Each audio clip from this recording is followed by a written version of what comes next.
Mazgaon dock ship builders limited कंपनीकडून श्रीलंकेतील कोलंबो डॉकयार्डची खरेदी 52.96 दशलक्ष डॉलरच्या महत्त्वाचा करारानंतर कंपनीचा 51% माझगाव डॉककडे।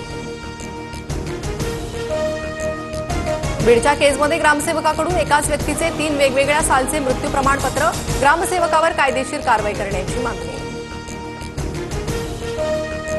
परभणीत पावसाची दडी, पिकं वाचवण्यासाठी शेतकऱ्यांची धडपड, भर पावसाळ्यात तुषार सिंचनच्या सहाय्यानं पिकं वाचवण्याची वेळ। डबेवाल्यांची सेवा 200 रुपयांनी महागली, जूनपासून नवा दर लागू, मुंबई टिफिन बॉक्स सप्लायर्स असोसिएशनची माहिती।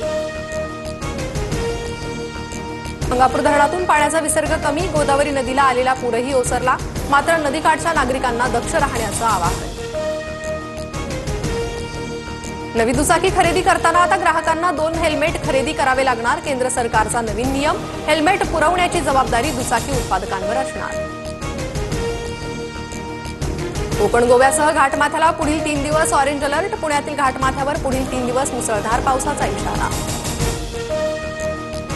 मध्य आणि हार्बर रेल्वेवर आज मेगा ब्लॉक, मध्य रेल्वेवर ठाणे ते कल्याण तर हार्बर मार्गावर पनवेल ते वाशी दरम्यान ब्लॉक। पंतप्रधान मोदी 2 जुलैपासून 5 देशांच्या दौऱ्यावर, ब्राझीलमधील ब्रिक्स परिषदेत सहभागी होणार।